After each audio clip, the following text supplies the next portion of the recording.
모든 영광 우리 하나님께 올려드립니다. 오늘 함께 은혜 나눌 말씀은 히브리서 말씀입니다. 히브리서 11장 말씀 17절에서 19절까지 말씀 봉독해 드리겠습니다.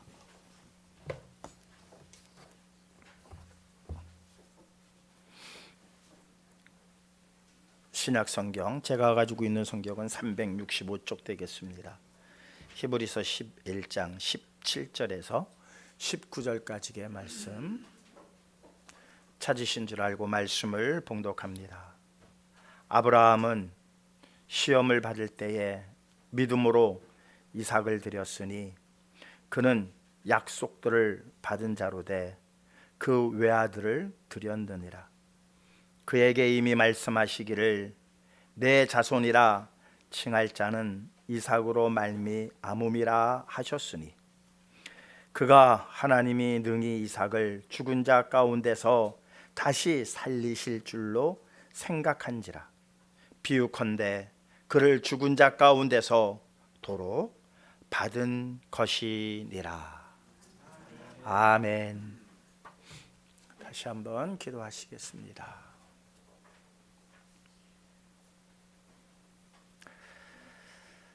조용히 눈을 감고 생각합니다. 주님의 그 크신 사랑, 측량할 수 없는 그 크신 사랑 우리에게 베풀어 주심 다시 한번 가슴에 새기며 우리가 이제 무엇을 해야 할지 조용히 고요히 생각해 봅니다. 생각에 머물지 않게 하시고 믿음 주신 대로 행하는 발걸음 되게 하여 주시옵소서. 주님 기뻐하시는 믿음의 열매 맺게 하여 주시옵소서. 강도사님 구한 모든 기도의 내용 다 들으심을 감사드립니다. 하나도 땅에 떨어짐이 없이 이루어 주시옵시고 하늘 영광으로 가득하게 하여 주시옵소서. 주디스 찬양단 마음을 다하여 주님을 찬양했습니다. 이 찬양의 곡조가 보좌의 메아리침을 분명히 믿사오니 그 메아리가 남영주 도성에 울려 퍼지게 하시고 말씀의 가란 심령들 위에 은혜의 단비가 내려지게 하여 주시는 가운데에 생명의 말씀이 흐르는 이곳으로 달려 나올 수만 있도록 저들의 마음을 성령께서 주장하여 주시옵소서. 성령의 인도하심이 없이는 이곳에 아무도 나올 수 없습니다. 모두가 성령께서 붙들어 주셨고 인도하셨음을 분명히 믿사오니 범사에 감사하는 마음으로 산제사만 되게 하여 주시옵소서. 홀로 영광 받아 주시옵소서. 사랑 많으신 예수 그리스도의 이름으로 기도하옵나이다. 아멘.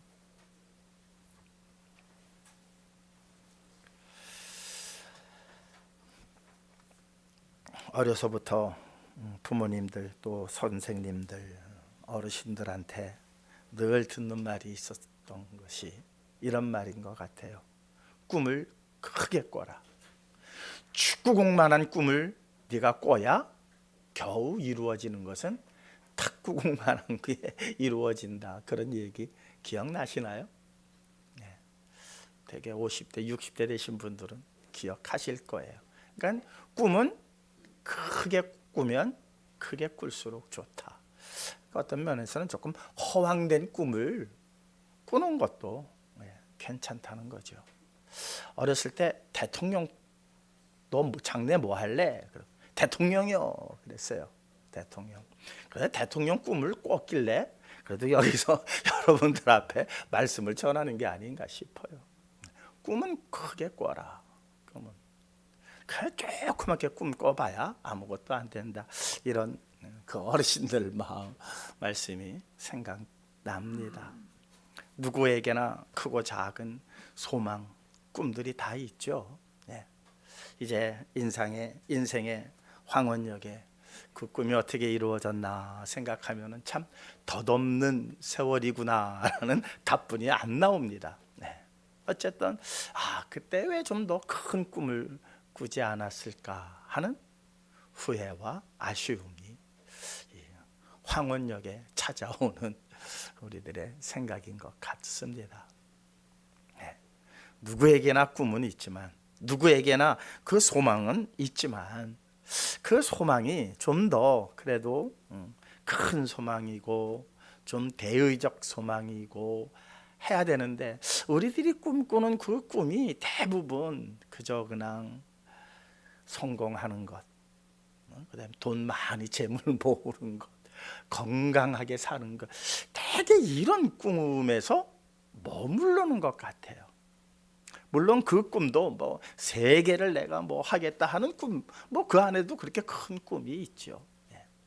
그런데 하나님께서 우리에게 꾸라고 하는 그 꿈은 그냥 이 생에서 잘 되고 잘 살고 잘 먹고 성공하고 이런 꿈을 꾸라고 아담과 하와를 창조하셨을까? 그건 아닌 것 같아요. 하나님께서 아담과 하와를 창조하셨을 때 뭐라고 그러셨어요? 너희는 지키고 다스리라. 무엇을? 하나님이 창조하신 모든 것을. 그게 하나님께서 우리에게 주신 꿈이며 비전이었습니다. 그런데 인간이 범죄함으로 에덴 동산에서 쫓겨난 이후로 그들의 꿈은, 우리들의 꿈은 점점 쪼그라들기 시작을 했어요. 그래서 기껏 꾸는 꿈들이 그저 이 생에서 어떻게 하면 잘 먹고 잘 살 수 있을까, 성공할 수 있을까, 이 당면한 문제, 내 앞에 당면한 문제가 어떻게 하면 빨리 좋게 내가 원하는 대로 해결될 수 있을까, 여기에 머물고 말았단 사실입니다. 그러나 성도로 부르심을 받았기 때문에 하나님께서 우리에게 꾸게 하시는 그 꿈을 꿔야 합니다. 오늘 이 시대에 우리가 꿈을 꿔야 할 꿈은 뭘까요? 이제 몇 주 후면 부활절을 맞이합니다. 그래도 우리가 최소한 성도라면 부활의 꿈으로 살아가야 되지 않을까요? 부활의 꿈으로. 그런데 그 부활의 꿈이라는 게 어떻게 보면은 꿈은 꾸기는 하지만, 부활한다는 건 믿기는 하지만 믿는 대로 행동을 하고 있는가 하면은 참 우리의 믿음이라는 게, 우리의 꿈이라는 게, 소망이라는 게 참 너무나도 흔들리는 갈대 같지 않습니까? 흔들리는 갈대. 여기 부활에 대해서 꿈꾸지 않는 사람이 어디 있겠습니까? 부활의 소망이 없는 사람들이 어디 있겠습니까? 그런데 내 삶을 이렇게 뒤돌아보면은 부활의 꿈을 안고 살아가는 자로서 오늘 내가 행동하고 있는가 보면은 다 낙제점이죠. 그래도 감사한 것은 내 마음속 한편에 무엇이 있다? 부활의 꿈이 있다는 거예요. 이 부활의 꿈, 타락한 인간이 에덴 동산에서 쫓겨난 이후로 이 부활의 꿈을 언제부터 꾸기 시작을 했나? 물론 성경에는 다 기록되어져 있지 않아요. 근데 성경에 기록된 것을 가지고 말씀을 드린다면 아브라함이 이 부활의 소망을 갖게 되어진 것을 우리는 봅니다. 그게 오늘 히브리서 말씀이에요. 창세기 22장에 나와 있는 20장, 21장, 22장에 나와 있는 그 내용들을 우리가 가만히 살펴보면은 하나님께서 아브라함에게 너 아들 이삭을 내게 바치도록 하라 이러셔요. 자, 아들 이삭을 바치라. 지금 참 우리 성도님들 너무 쉽게 생각하고 그랬는가 보다 하지만, 내가 아브라함이라고 한번 다 생각해 보세요. 여러분들이 다, 여자분들은 사라라고 생각을 해보세요. 그 노년에 말년에 낳았으니 또 얼마나 진통은 컸을 거예요. 그렇게 낳은 그 이삭을 하나님이 제물로 바치래요. 이게 도대체 가당찮은 말씀 아닙니까? 이거 도대체 어떻게 우리 성도들은, 기독교는 이 말을 너무 쉽게 하는지 저는 요즘은 이해가 안 가요. 그전엔 저도 쉽게 얘기를 했어요. 남의 이야기 하듯. 그런데 이것이 내 삶의 내 현실로 내가 하나님께서 내게 명령하신 거라면은 이거 정말 미치고 환장하고 폴짝 뛸 일 아닙니까? 그런데 자세한 내용은 없어요. 그런데 이 아브라함은 또 데리고 가요. 모리아 산으로 이 장작을 지우고 횃불 하나 들고 가더란 말이에요. 이건 또 우리가 어떻게 이해를 해야 하나? 저는 이 말씀을 붙들고 요즘 흔히 나오는 이거 아브라함이 하나님 앞에 가스라이팅 당한 거 아니야? 이런 생각을 했어요. 그렇지 않고서는 이게 도대체 있을 수 있는 일인가? 그런데 재밌는 게 이 일 후에 이렇게 돼 있더라고요. 이 일 후에 무슨 일인가 앞을 봤더니 그랄 땅에 거주하면서 자기 아내를 옛날에 애굽에서 자기 아내라 말하지 아니하고 자기 목숨을 부지하기 위해서 자기 아내를 누이라고 속인 그 사건이 이 그랄 땅에서도 또 한 번 일어나더라고요. 그래서 아비멜렉이 그 아브라함의 아내 사라를 취하려고 그래요. 난리가 났죠. 애굽 땅에서 그랬던 것처럼 그랄 땅에 난리가 난 거예요. 그랬더니 아비멜렉이 와가지고 너 왜 나 속였느냐 이러면서 그의 아내를 돌려줍니다. 그리고 나서 이제 이삭은 생겼고 어느 정도 시간이 지났는지 몰라요. 그랬더니 아비멜렉이 자기 군대 장관을 데리고 와서 아브라함에게 이렇게 말합니다. 하나님이 너와 함께 하심을 내가 안다. 그러니 너하고 나하고 평화 협정을 좀 맺자. 이게 바로 이 일 후예요. 이 일 후에 그런 일이 있고 난 이후에 아비멜렉이라고 하는 왕이 와서 야 평화 협정을 맺자. 하나님이 너와 함께 하심을 내가 이제 알았다. 한 그 사건 이후에 하나님께서 내 아들 이삭을 내게 바쳐라. 이렇게 되는 거예요. 자, 오늘 히브리서는 그 사건을 무엇으로 평가를 하느냐? 믿음으로 드렸대요. 오늘 한번 본문 말씀 볼까요? 네. 아브라함은 시험을 받을 때에 믿음으로 이삭을 드렸으니. 그런데 아무리 창세기 22장을 들여다봐도 믿음의 모습은, 아브라함의 믿음의 모습은 하나도 안 보여요. 하나도 안 보여요. 그런데 그 일 후에라고 하는 이 단서가 하나 딱 눈에 띄는 거예요. 아하, 애굽에서도 있었던 사건, 누가 잘못했어요? 아브라함이 잘못했어요. 그랄 땅에 와서도 아브라함이 잘못했어요. 근데 혼은 누가 나요? 애굽 왕이, 바로가 혼이 나고 아비멜렉이 화가 나고. 그런 일들이 뭐 한두 건이었겠어요? 계속해서 일어나요. 그랄 사람들은 아무리 땅을 파고 물을 얻으려고 해도 10개를 파야 하나가 겨우 물이 터질까 말까 하는데 아브라함 목자들은 땅을 파기만 하면 물이 펑펑 쏟아져요. 이러한 일들이 있은 이후에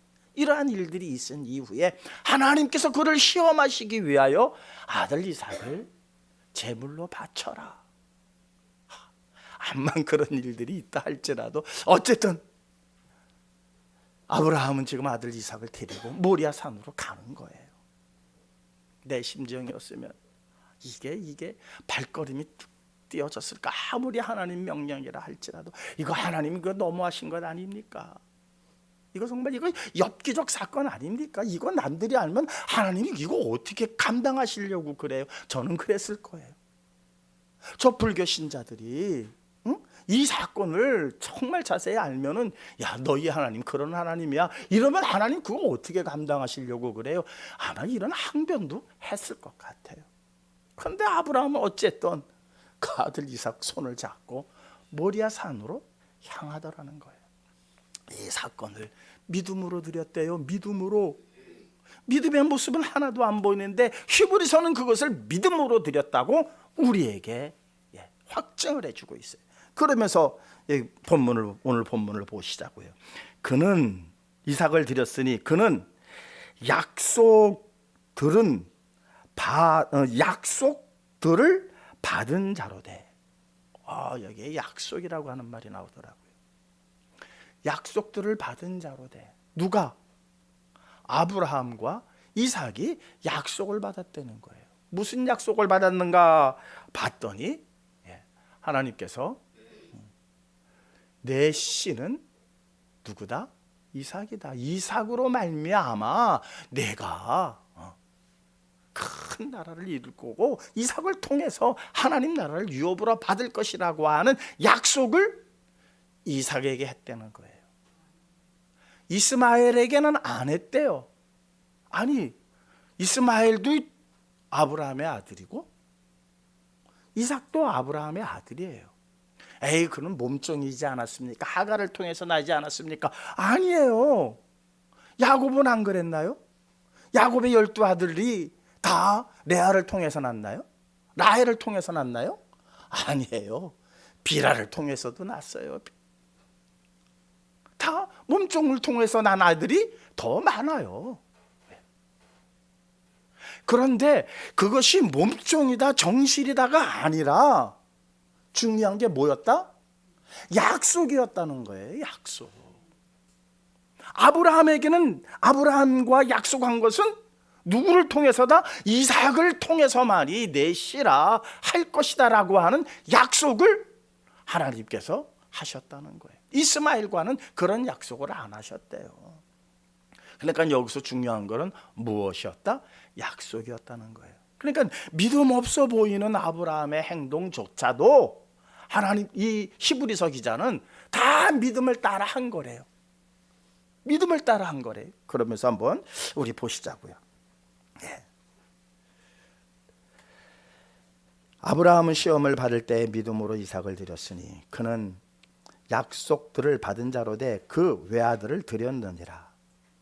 그에게 이미 말씀하시기를 내 자손이라 칭할 자는 이삭으로 말미암음이라 하셨으니 그가 하나님이 능히 이삭을 죽은 자 가운데서 다시 살리실 줄로 생각한지라. 믿은지라가 아니에요. 생각한지라예요. 우리 같으면 믿은지라로 이렇게 나와야 되는데 생각한지라. 내가 이 아이들을 드려도 하나님께서 다시 살려주시리라 믿습니다. 이렇게 되어야 되잖아요. 근데 생각한지라. 이 생각한지라가 리조마이에요. 리조마이. 추측하다. 이런 뜻이에요. 계산하다. 이런 뜻이에요. 그러니까 가면서 자기 지난 날들을 생각을 해본 거예요. 애굽 땅에서도 그렇게 했는데 나에게 이런 일이 일어났어. 그랄 땅에서 이건 거의 나는 이렇게 내가 거짓말한 게 발각이 나면 그랄 왕이 나를 가만두지 않을 거야. 그런데 이상하게 그들이 내게 와서 자기들이 잘못했다고 그러고 금은보화를 주고 나하고 평화협정을 맺자고 그래. 너와 하나님이 함께 하시는 걸 자기네들이 알았대. 이런 생각을 했을 거 아니에요. 이런 생각, 온갖 생각을 왜 아무 생각 없이 걸었겠어요? 3일을 걸어가야 돼요. 모리아산을 걸어가는 데는 3일이 걸렸어요. 3일 동안 온갖 생각이 다 들었을 거 아니에요. 그리고 결국 이삭을 제단 위에 올려놓고 칼을 뽑아들었을 때 그가 최종적으로 생각한 게 뭐였다? 하나님이 다시 살려주실 거지 않을까? 살려주실 거야 그러면은 믿음이죠. 살려주시지 않을까? 추측하고 계산하고 생각한 거예요. 이거를 무엇이라? 믿음이라 그러셨다는 거예요. 다시 살려줄 거라고 하는 이 소망, 이게 부활의 소망이거든요. 우리가 지금 부활의 소망이 이런 소망이에요. 우리 다 부활할 걸 믿습니다. 글쎄, 그렇게 목사니까 얘기해야 되겠죠. 그러나 우리 속마음을 다 까뒤집어 보자고요. 다시 살려줄 것을 믿습니다. 그러면 죽음을 왜 두려워하겠어요? 우리 모두가 죽음을 다 두려워하잖아요. 그건 뭐예요? 다시 정말 살까? 라고 하는 아주 작은 의심이 우리 안에 있다는 거예요. 장례식장 갈 때마다 상주들하고 교인들이면 늘 이렇게 인사를 해요. 우리 부활의 그날 다 만날 겁니다. 사실 말은 그렇게 하지만 그 부활을 믿는 나의 삶의 행동이 있었는가 보면은 참으로 부끄럽기가 그지없어요. 그런데 오늘 본문 말씀을 우리가 보면서 너무너무 감사한 거예요. 아브라함도 그랬네.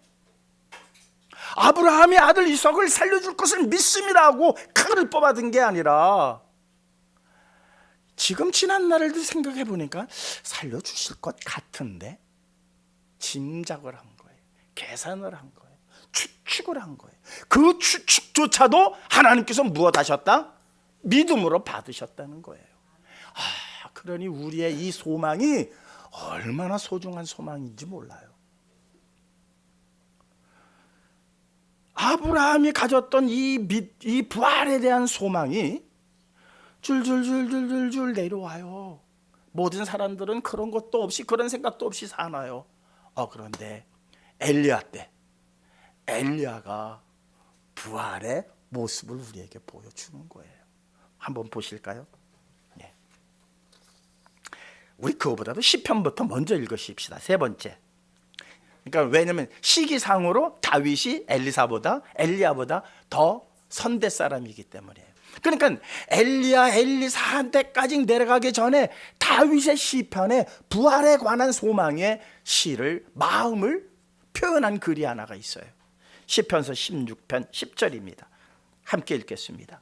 이는 주께서 내 영혼을 수월에 버리지 아니하시며 주의 거룩한 자를 멸망시키지 않으실 것임이니이다.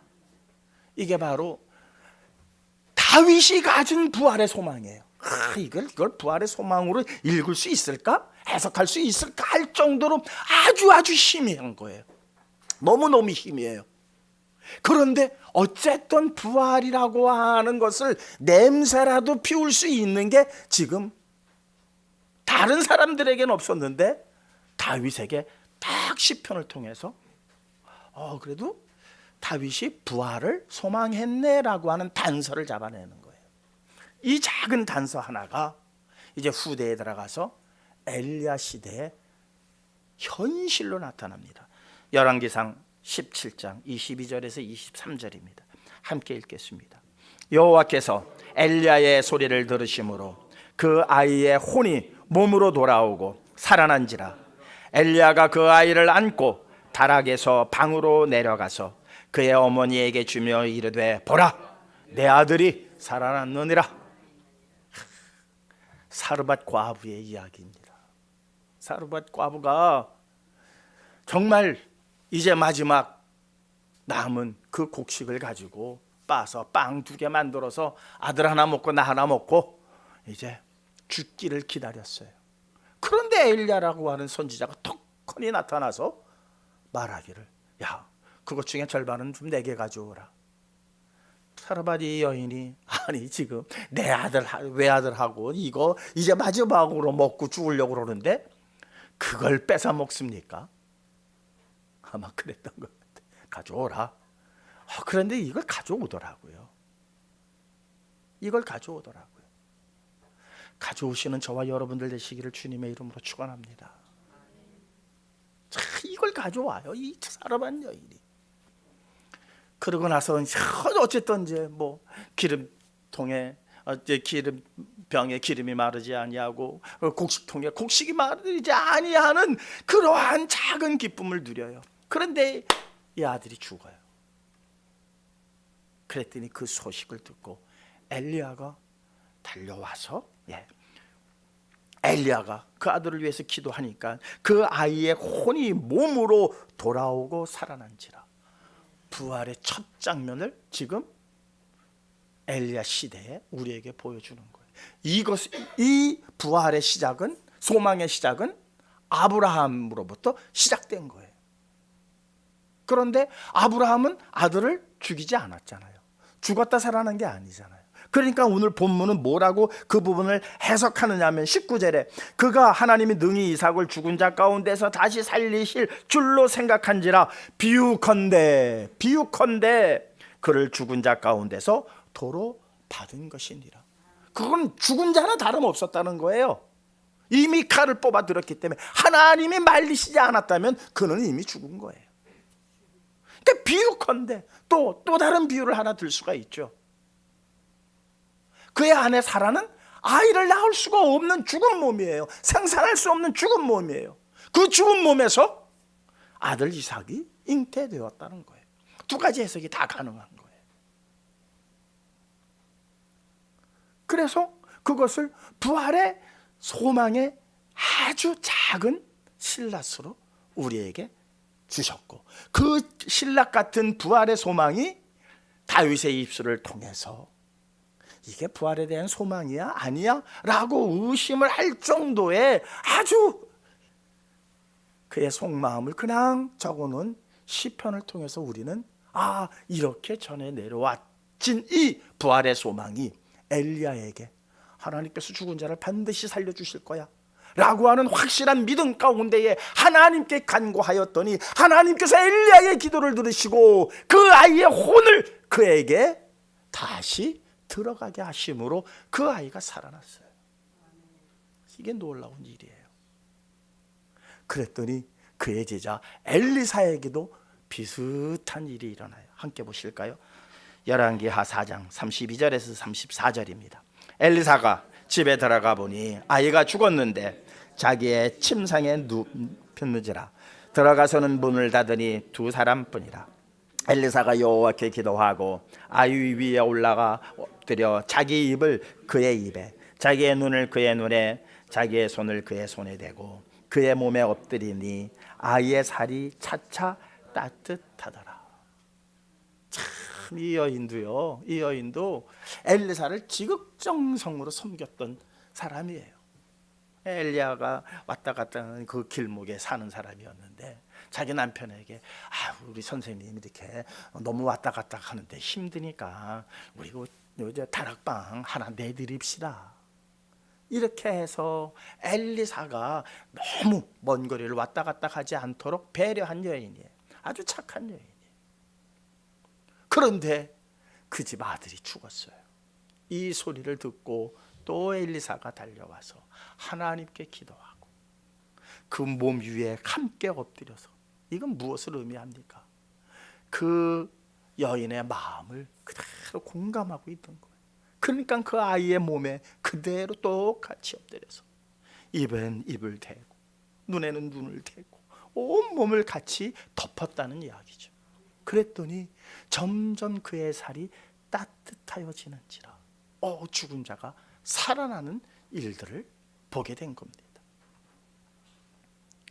자, 요 사건, 요 맥을 통해서 이사야 선지자는 이때부터 확실한 부활을 증거해요.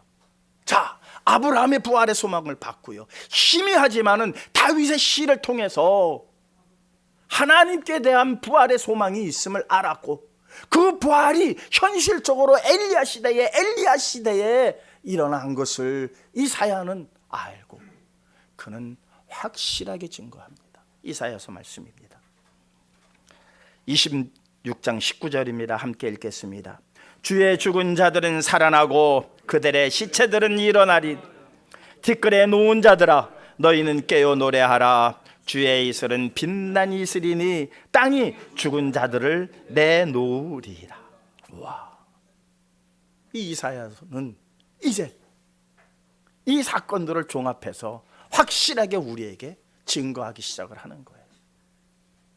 그랬더니요, 이제 그 포로기 시대에 다니엘 다 죽은, 노예는 다 죽은 거나 마찬가지 아닙니까? 호세아 선지자가 합하여 그 일에 더하여서 말합니다. 다니엘서 12장 2절입니다. 함께 읽겠습니다. 땅의 티끌 가운데서 자는 자 중에서 많은 사람이 깨어 영생을 받는 자도 있겠고 수치를 당하여서 영원히 부끄러움을 당할 자도 있을 것이며, 호세아서입니다. 내가 그들을 수월의 권세에서 속량하며 사망에서 구속하리니 사망아 내 재앙이 어디 있느냐, 수월아 내 멸망이 어디 있느냐, 네 침이 내 눈앞에 숨으리라. 이 시작은 어디에서 있었다고요? 아브라함의 부활의 소망. 내가 이 아들을 제물로 바치라고 하신 하나님께 온전히 드리면 하나님께서 지금까지 내가 이렇게 돌아온 여정을 보니까 살려주시지 않을까? 살려주시겠지? 짐작한, 생각한 이게 믿음이 아니라 그저 그냥 바란 거지요. 살려주세요. 살려주시지 않을까는 뭐예요? 속에 살려주세요 라고 하는 소망을 담은 거예요. 소망. 사랑하는 성도 여러분, 사실 우리가 아직도 한 번도 경험하지 못한 그 하나님의 나라에 대한 무슨 믿음이 있겠어요? 믿음이 있으면은, 제가 우스갯소리를 늘 얘기하죠. 천국 갔다 오신 분들 많더라고요. 간증 들어보면. 아니 좋은 데 갔으면 왜 다시 와? 계속 거기서는 사시지. 그 좋은 데 가서. 사랑하는 성도 여러분, 천국 가는 게 좋습니까? 여기 오래 더 사는 게 좋습니까? 이 세상에 더 오래 사는 게 좋아요? 빨리 그냥 생 마치고 천국 가는 게 좋으세요? 참 대답하기 어려워요. 그건 뭐예요? 우리가 천국에 대한 확실한 믿음이 없다는 거예요. 뭐만 있어요? 소망만 있는 거예요. 소망. 왜? 뭐 어차피 다 죽어. 어차피 너나 나나 할 것 없이 온 사람은 다 죽어. 그 죽음 속에서 하나의 소망을 갖는 거예요. 다른 사람들이 갖지 않는 소망. 그래도 하나님 나라가 있어서 하나님 나라 천국에 들어갔으면 사실 우리의 믿음은 여기에 머물러 있는 믿음이에요. 이렇게 놀라운 일들이 일어났고 호세아 선지자까지 부활에 대한 확실한 증거를 내보였지만, 예수님께서 이 땅에 오셨을 때 부활을 얘기해도 아무도 믿는 자가 없었어요. 아니 호세아 선지자도 그 부활을 대해서 확실하게 증거하고 있는데 아무도 예수님께서 사흘 만에 부활하시리라는 이 말씀을 믿은 사람이 있더라 없더라? 없더라. 부활하신 이후에 그 사건을 목격한 제자들이 비로소 부활을 자신 있게 증거하기 시작을 해요. 그러니까 예수님께서 살아나시기 이전까지만 해도 다 도망갔어요. 다 내팽개쳤어요. 부활하셔서 당신들 앞에 나타나셨음에도 불구하고 의심했고, 나타나셨음에도 불구하고 베드로는 어디로 갔어요? 갈릴리로 갔어요. 아직도 이 부활이라고 하는 거 한번 생각해 보세요. 진짜 예수님께서 다시 탁 살아나셨다니까 우리가 멋지게 환상을 하고 있죠. 돌아가신 분이 지금 살아서 여기 옆에 앉아 계시다면 소름 끼칠까요? 기쁠까요? 한번 조금 더 깊이 그 문제를 한번 생각을 해보자고요. 엊그제 돌아가셨어. 장례 마쳤어요. 그리고 예배 드리는데 내 옆에 앉아 있어. 기쁠까? 소름 돋을까? 이 부활이라는 것 그렇게 낭만적으로만 생각하지 말자고요. 현실적으로 한번 생각해 보자고요. 소름 돋을까? 기쁠까? 두 가지 다 있겠죠. 기쁘기도 하고 소름 돋기도 하고, 이 두 가지가 있어요. 예를 들어서 기독교가 아닌 사람들은 귀신이다 하고 다 까무러칠 거예요. 다 까무러칠 거예요. 부활이라는 문제가 이렇게 간단한 문제가 아니에요. 그런데 사도들은 이제 부활을 자신 있게 외칩니다. 사도행전 3장 15절입니다. 함께 읽겠습니다. 생명의 주를 죽였도다. 그러나 하나님이 죽은 자 가운데서 그를 살리셨으니 우리가 이 일의 증인이다. 이거 증거한다고 사도들 다 죽었어요. 다 이거 하나 때문에 죽은 거예요. 죽은 자가 살아났다고 해가지고 그거 증거하다가 베드로는 십자가를 거꾸로 매달려 죽었고요. 사자굴에 던져서 죽었고, 타오르는 그 불에 다 태워 죽임을 당하고, 어떤 이는 참수당하고. 이것만 증거는 안 했으면은 그렇게 죽을 일이 없었어요. 그러니까 이들에게는 확실한 뭐가 있는 거예요? 믿음이 있었던 거예요. 믿음이 있었던 거예요. 이 믿음, 우리의 믿음이 되었으면 너무 좋겠습니다. 그런데 2000년이 흐르다 보니까 이게 또 남의 이야기가 되고 먼 나라의 이야기가 되고, 그래도 예수님을 믿고 복을 받아야 되겠으니까 이거는 부인할 수 없고, 그냥 소망으로 지금 우리가 갖고 있는 거예요. 그 소망을 갖고 살아갔던 사람, 대표적인 사람 하나 있어요. 마르다라고 하는 여인이에요. 알아요? 부활에 대해서 알았어요. 그런데 오라비가 죽었어요. 선생님이 여기 계셨더라면 내 오라비가 죽지 않았을 텐데. 그래요. 예수님께서 뭐라고 말씀하십니까? 요한복음 11장 23절 24절만, 두 구절만 먼저 읽겠습니다. 예수께서 이르시되 내 오라비가 다시 살아나리라. 마르다가 이르되 마지막 날 부활 때에는 다시 살아날 줄 내가 아는. 그러니까, 야, 살아날 거야 그랬더니 마르다가 뭐라 그래요? 알아요. 마지막 부활 때, 마지막 부활 때 우리 다 살아날 거 알아요. 뭐예요? 지식적으로만 알고 있는 거예요. 지식적으로만. 자, 이게 확실히 살아날 줄 믿습니다 이러고 얘기한 걸까요?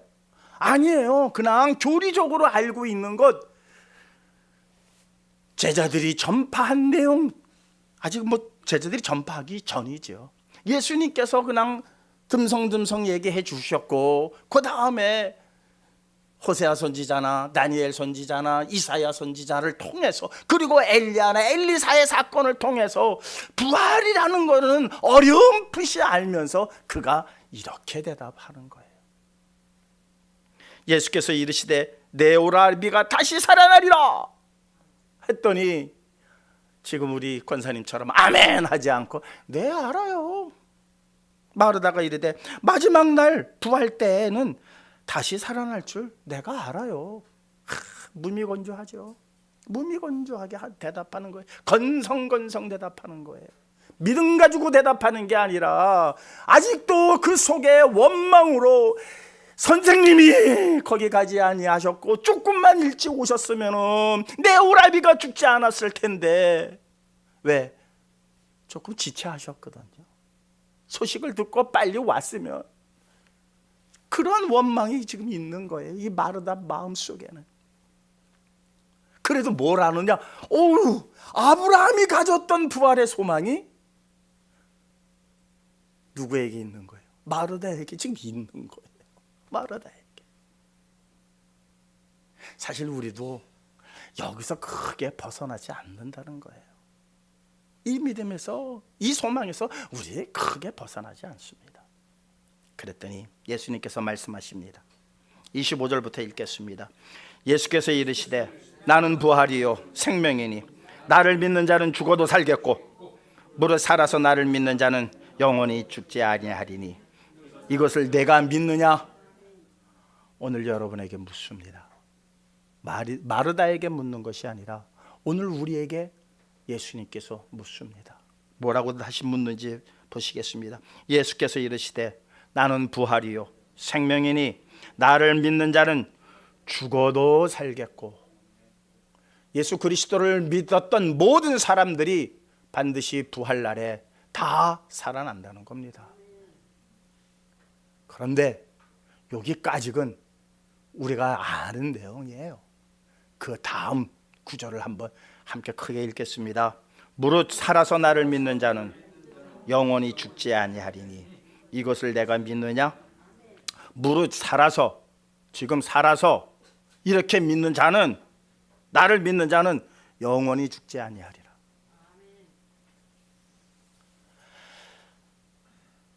아멘 하기가 조금 어려우시죠?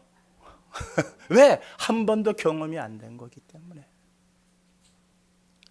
우리가 지금 소망해야 되는 것은 지금까지 일어난 일에 대해서도 사실 긴가민가 하면서 왔어요. 다만 내 안에 뭐가 있느냐? 소망이 있는 거예요. 소망. 믿음이 있는 게 아니라 소망이 있단 말이에요. 소망. 그런데 그 소망을 히브리서 기자는 그것을 아브라함의 믿음이라고 평가를 해준 거예요. 우리는 믿음 가진 자를 보겠느냐? 주님 말씀하신 것처럼 우리에게는 믿음이 들어올 틈이 없어요. 무엇 때문에? 인간의 온갖 생각 때문에 이게 믿음이 들어올 만한 자리가 없어요. 그래서 우리에게 뭘 주셨느냐? 소망을 가져라. 소망을. 그 소망이 결국 믿음이 되리라. 자, 지금까지 우리의 소망은 죽으면 다 우리가 살아날 겁니다 라는 부활의 소망에 머물러 있었다면, 이번 2023년 부활주일에 우리의 소망은 살아서 영원히, 이 소리 하면은 아이고 그 교회 미친 소리 하네. 내가 하는 겁니까? 성경이 말씀한 겁니까? 내가 지어낸 말입니까? 성경이 하신 말씀입니까? 예수님이 하신 말씀이에요. 내가 지어낸 말이 아니에요. 내가 지어낸 말이 아니에요. 지금까지 그런 일이 있었던 없었던 그건 상관이 없어요. 마지막에 나를 믿으면 영원히 살리라. 죽지 않고 영원히 살리라. 되든 안 되든 소망이나 가져보시자고요. 제가 믿으래요. 저도 못 믿는 걸. 근데 뭐만 갖자고요? 소망이라도 갖자고요. 소망이라도. 아브라함이 소망했던 그 소망, 그거는 가질 수 있잖아요. 그거는 가질 수 있잖아요. 죽어서 다시 살아나는 부활의 소망을 넘어서서 2023년 부활주일에는 무슨 소망을 갖는다? 살아서. 제 말이 아니죠? 23절 다시 한번 크게 읽겠습니다. 무릇 살아서 나를 믿는 자는 영원히 죽지 아니하리니 이것을 내가 믿느냐? 아니요, 믿지는 못하고요. 소망이나 해볼게요. 그래, 소망하면 내가 그것을 무엇으로 간주하리라? 믿음으로 간주하리라. 이게 이신칭의예요. 우리가 죄를 안 지어서 의인이라고 하지 아니하시고 믿었기 때문에 의인이라 칭하시는 이신칭의의 법칙, 우리의 소망이 결국 믿음이 될 것이고 그 믿음이 결국 우리를 의인이라 일컬은 그 자리에 서서 누구처럼 죽음을 맛보지 아니하고 영원히 산 사람이 있잖아요. 에녹이 있었잖아요. 엘리야가 있잖아요. 이것을 그냥 기록해 놨겠어요? 아니죠. 이것은 마지막 때 이루어질 하나의 표상으로 그렇게 군데 툭툭 던져놓은 거예요. 부활이라는 걸 툭툭 던져놨는데 엘리야 시대에, 엘리샤 시대에 그것이 현실이 된 것처럼, 그래서 온전히 이 땅에 인간으로 오셔서 십자가에 달려 돌아가신 이후에 사흘 만에 부활하신 그 주님을 뵙고 그들은 자기의 목숨을 다 내놓고 그 일의 증인이 되어서 그렇게 그리스도를 증거했던 것처럼 중간중간에 그렇게 기록되어져 있는 죽음을 맛보지 아니하고 영원한 삶에 들어간 에녹의 사건을 우리는 잊어서도 안 되고, 엘리야가 불가마를 타고 그렇게 올라간 그 사건을 그냥 전설적 이야기로 그렇게 받아들여서는 안 된다는 거예요. 이것은 이루어질 일이기 때문에 오늘 주님께서 우리에게 묻는 거예요. 내가 이것을 믿느냐? 소망해 보겠습니다. 이제는 그것을 소망 삼겠습니다. 함께 나아가시는 저와 여러분들 되시기를 주님의 이름으로 축원합니다. 우리 다 함께 주신 바의 말씀, 그 소망 갖고 살아가겠다고 함께 그렇게 다짐하는 기도의 시간 갖도록 하시겠습니다. 하나님 아버지 감사합니다. 진심으로 감사와 찬송과 영광 올려드립니다. 우리에게 또 다른 소망을 주셨습니다. 약속을 따라 주신 소망인 줄 분명히 믿습니다. 그곳에 약속이 없다면 이 소망은 더 물거품이 될 것입니다. 주님께서 약속하신 약속을 따라서 우리는 이제 영원히 살 소망을 갖습니다. 에녹처럼 엘리야처럼 죽음을 맛보지 아니하고 영원한 날에 들어갈 것을 모든 사람 의심한다 할지라도 이제 우리는 소망으로 시작하겠습니다. 이 소망에 흐려지지 않게 하여 주시옵소서. 이 소망의 줄 끝까지 붙들게 하여 주시옵소서. 이 소망이 믿음이 되게 하시고 이 믿음이 현실이 되게 하여 주시어서 하나님의 영광에 모두가 참여할 수만 있도록 주님 역사하여 주시옵소서. 사랑 많으신 예수 그리스도의 이름으로